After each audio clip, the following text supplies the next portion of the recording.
Welcome back for part two, so episode, 8?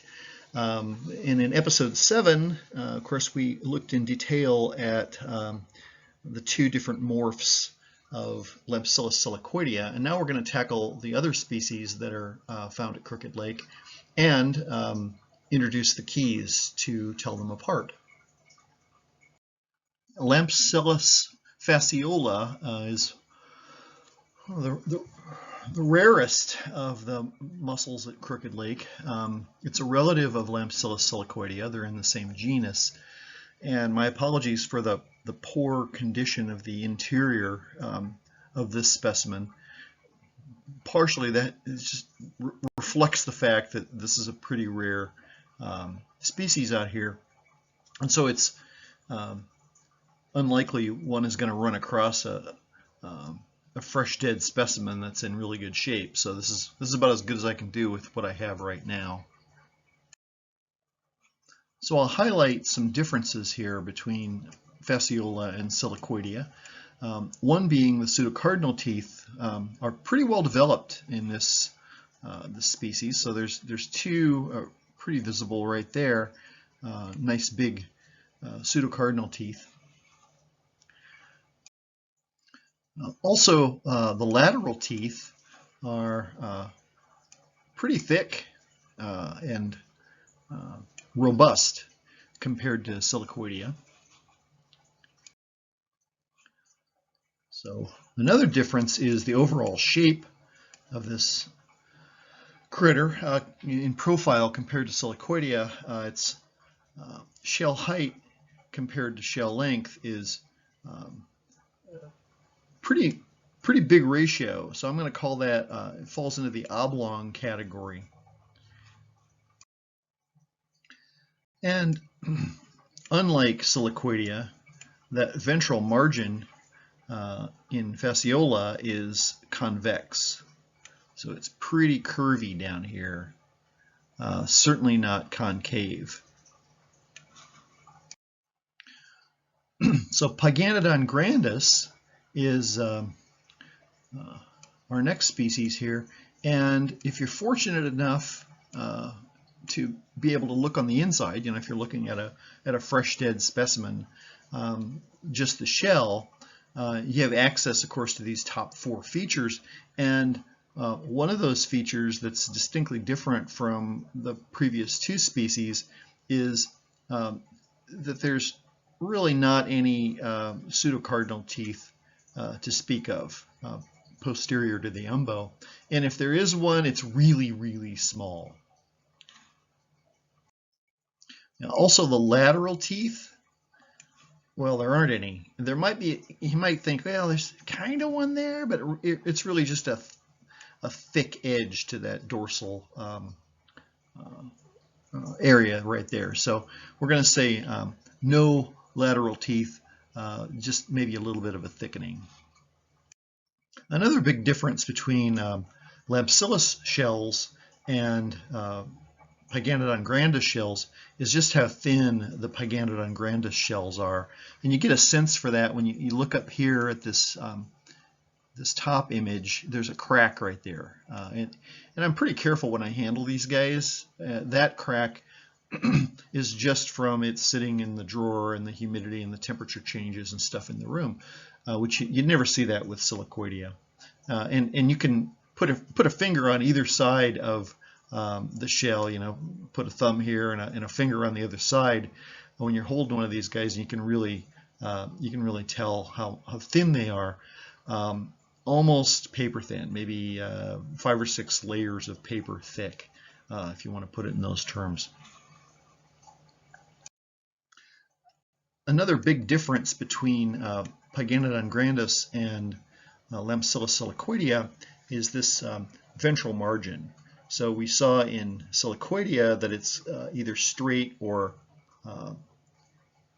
concave, and here in Pyganodon grandis, it's distinctly rounded. It's definitely convex. You never see straight ones, and that's a really good feature to use in live specimens. All right, so Legumia subrostrata. This is another pretty common species. Most recent roundup that we did out here, I believe it was the second most abundant species after Lampsilis silicoidea.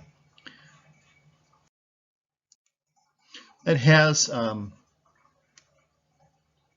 pretty well developed pseudocardinal teeth, and the lateral teeth are also robust and well developed, and they're also pretty straight rather than being curved like we saw in silicoidea.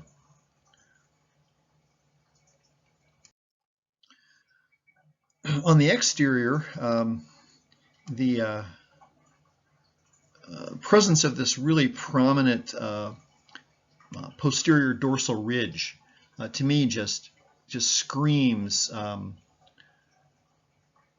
Ligumia subrostrata. So I see that, and it's like, yep, there it is. And there's often kind of a little, almost like a valley right here, just below that ridge, and certainly a valley that's above it. And I believe this is the first time here in this series of species that we've seen this profile shape of elongate come up. So for its length, it's really not very high. And here's one of those things you're probably only going to hear from me. I don't think you're going to see it in a lot of the scientific literature. The posterior end, to me, kind of looks like it's pointing up. Just overall, it looks to me like it's got its nose in the air, even though this is the posterior end. So I don't know what anatomical part I'm really talking about here, but it looks like it's pointing up to me. So the combination of that posterior dorsal ridge and the posterior end pointing up really just says to me this is Ligumia subrostrata, even if we're just looking at a live specimen in the field. And this ventral margin is either straight or slightly convex, not concave. Well, if you've been having trouble seeing pseudocardinal teeth on any of these, wonder no longer, because look at these massive pseudocardinal teeth right here. They're very distinct. You could probably see them from space. And the lateral teeth also are really well developed and strong. They're also a little bit curved. Yeah. Another feature of Elliptio dilatata is the color of the nacre. So the inside covering of a freshwater mussel is shiny and kind of pretty. In some species, it's colored. Now, all of the species at Crooked Lake that we've looked at to this point have been white. Elliptio dilatata is either pink, like it is in Crooked Lake. I've even seen it like a deep, rich purple color. And that is evidently a characteristic of the species. If you're just looking at external features, one, of course, is the umbo, and does it extend above the hinge line? Is it a big umbo or a little tiny umbo? Elliptio dilatata, even though it has a pretty thick shell, its umbo is quite small. One kind of fun thing about scientific names is sometimes they give you a clue as to an anatomical feature or something about the life history of the organism, and that's borne out here with the profile shape is elliptical, elliptio. Yeah, so that's kind of nice. And to my eye, when I look at the posterior end, to me, it looks like it's pointing down rather than straight back or up. So that can help you when you're trying to decide what you have in hand out in the field without being able to look inside. That feature is helpful. Also, the ventral margin is straight or, again, slightly convex, but not concave. I really like the common name of Utterbackia imbecillis. It's called the imbecile mussel, or it was anyway, by the folks that used to collect these guys for buttons back in the day, early part of the 20th century. There was an industry actually in the Midwest where they would harvest thick-shelled freshwater mussels, and they had this special machine where they could drill it out, make round wafers like discs, and then another machine they'd drill out the holes and they'd put them on a cart and sell those for shirt buttons and dresses and that sort of thing. Anyway, these shells are so thin that evidently only an imbecile would pull these out and try to make a button out of them. So, and you can see how thin it is by looking at the ghostly image of the number right here. You're seeing that actually through the shell. So there's the number full on 11954.1, and you can see it through the shell right there. So it's very, very thin. So that's actually one of the characteristics, is the shell is thin and fragile, like we saw in a previous species. And if you're looking at the inside of a fresh dead specimen, you're not going to see any pseudocardinal teeth, and you're not going to see any lateral teeth either. So they're both lacking in this species. And the posterior end, to my eye, points straight backwards. And this ventral margin is either straight or just a little bit convex, but it's not concave. So I've been throwing around these terms, elongate, elliptical, and oblong, and it might be kind of useful to pause for a moment and visualize what these shapes kind of look like in kind of an idealized geometrical way before we move into using the key. So elongate, and these are just things that I've defined to satisfy myself. So I didn't really get this out of the literature or anything. I'm just kind of winging it in order to help you guys distinguish these 6 species from another. So elongate, again, is a range of shapes from shell height to shell length ratio of 0.4 all the way up to just a shade above 0.5. So any shape kind of in between this one here and this one here would, in my mind, be elongate profiles.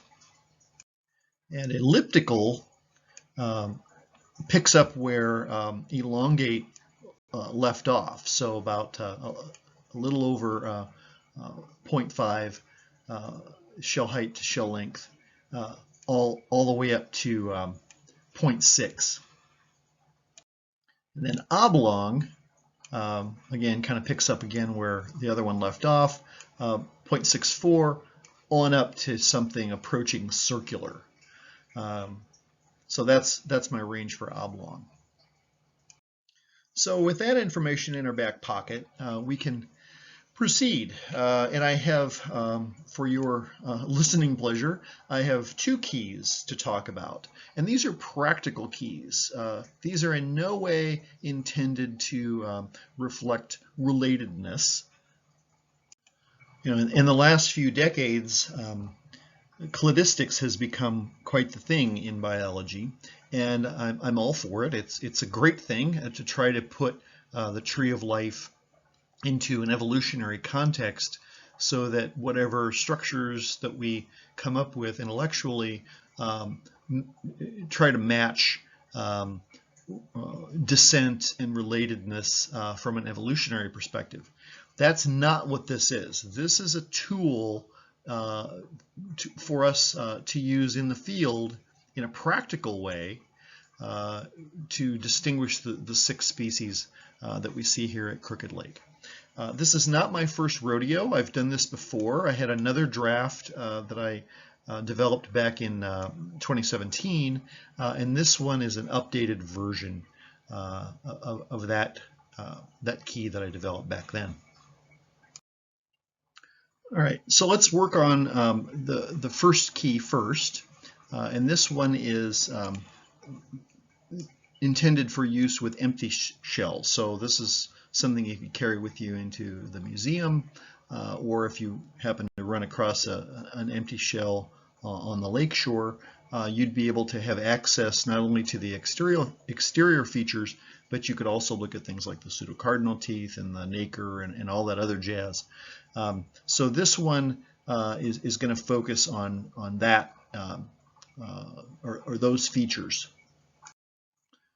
All right, so we'll grind through this together. If you haven't used a key before, this might be useful to you. We'll start here, amazingly, with number 1, and we're going to answer the question. We're going to look at our shell, and we're going to say, well, does it have lateral teeth or not?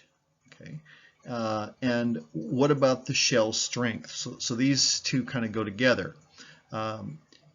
If let's say we have a shell that has no lateral teeth, or they're very, very, very small, and that shell is also thin and fragile. Okay, so that means we've answered number 1 by saying, yep, it's A. We've decided it's A, and then in the parentheses it tells you where to go. So if we answer 1A, that's going to take us to question 2. All right, so we're going to look at the umbo position. And in question 2, does that umbo extend above the hinge line? If it does not extend above the hinge line and we answer 2A, that means we've reached our goal. We now, provisionally, we could call that specimen Utterbackia imbecillis, and we'd be done. Okay. All right, let's do that again. Only we'll answer the questions differently because, theoretically, we have a different species in our hand. We're looking at this dead specimen, and again, we're going to start here with number 1. And in this case, we're going to select, just for kicks and giggles, we're going to say that it has lateral teeth, and the shell is nice and thick. That tells us that we need to go now, rather than 2, we're going to go to question number 3. We're going to answer that. And of course, question number 3 has to do with profile shape. Now we could approach this a couple ways. One would be we could just kind of look at it and decide, is it elongate or elliptical, or is it oblong, right? We could just kind of do it qualitatively, just by looking at the shell in profile, and then looking at that little sheet I showed you a while ago that had those shapes, and just kind of match it up and say, well, yeah, it looks, it's either elongate or elliptical. We're going to go with that. So we could do that. If we weren't quite sure and we wanted to be a little more precise, we could get our calipers out and we could measure the shell height, and we could divide that by the shell length, and then we could say, is that less than or equal to 0.640? That would make it elongate or elliptical. And if that's the case, it tells us to go to question number 4. So we go over here to question number 4. We've skipped, or we've gone over to the next column to question number 4, and we're going to answer that question. And again, we're working with empty shells here, right? So we have access not only to the outside, we also get to look on the inside. And we flip it over, we look on the inside, and we say, well, look at that. Nice, thick, well-developed teeth. And the real smoking gun here is it's got a pink nacre. That means we've reached the end of the line. We know our species, or at least we're pretty sure about it. And we're going to call it Elliptio dilatata. Now we could do this all day. right? Well, maybe not all day, but we could do it for a while. And when we've done this, each of these is going to end in a species. And I'm going to say a provisional species name. When I started doing this back in the day, back in the mid-90s, and I was trying to figure it out, I collected a bunch of shells under permit from the state, and I provisionally identified many of them. And I contacted a fella at a museum, an expert taxonomist in freshwater mussel identification, and he agreed to check my work, essentially. What I had done was I collected what are called voucher specimens, and then sent them to an expert for verification. And then he took a little while, a few weeks, and then he sent them back to me, and he wrote me a letter that basically was how I did on the quiz. And some I got right, some I got kind of right, some I got really wrong. And he straightened me out, and he told me, why each of these was what it was. And now I keep those in a special set of drawers at St. Francis that are my voucher specimens. So they're a little bit like the Rosetta Stone, a touchstone that I can go back to, physical specimen that I'm able to say, yep, this expert was able to confirm for me or establish what these species names are. And it's important to appreciate that species designations do sometimes change. Even experts change their mind. Sometimes one species will get split into 2 or 3, and other times what used to be thought of as several species become one. And I can give you a couple examples. There was a bird. There is a bird species that we call the flicker. It's a kind of a woodpecker. And back in the day, decades ago, when I took ornithology, we learned that yellow-shafted flickers and red-shafted flickers were separate species. But an ornithologist reevaluated that and wrote a paper and combined those two, lumped those two together as one species of bird. On the other side of the coin, for a long time I worked with sea anemones, and the genus is Eptasia. Back when I did my master's thesis, there was Eptasia pulchella, Eptasia pallida, and a whole slew of other Eptasias spread around the world. And it always kind of tickled me, when I asked folks that worked with these things, how do you tell the difference between pulchella and pallida? The first question out of their mouth would be, well, which ocean did it come from? The Atlantic or the Pacific? And like, why should that matter? Shouldn't you be able to tell based upon morphological or physical characteristics of the individual? Why do you have to know where it came from?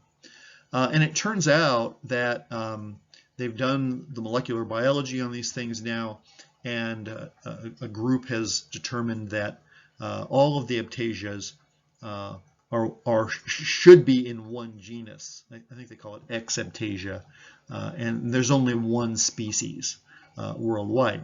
So sometimes these things get lumped, sometimes they get split, and so prepare yourself for that. These species designations are kind of a fluid thing, because really they're humans' attempt to put nature in nice, neat cubby holes, and nature has a way of defying our intellectual intentions.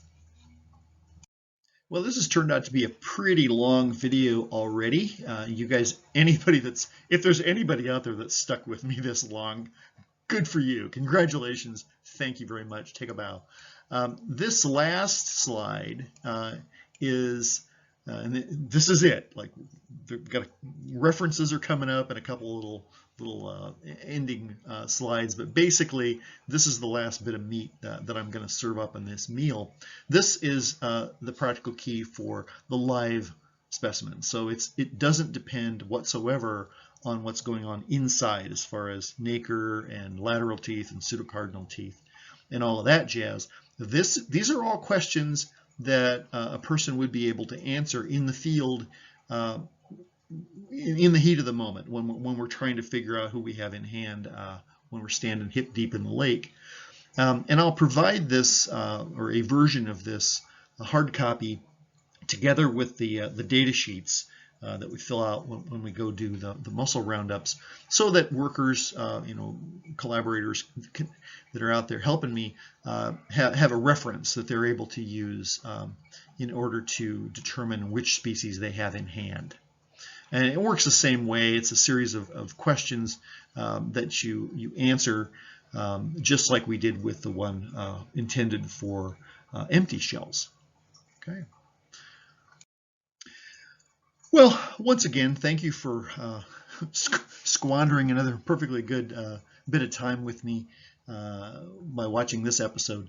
And I look forward to seeing you on the flip side in the future. And if you want to hang around for just a few more seconds, there'll be the references and the photo credits. So thanks a lot. Bye.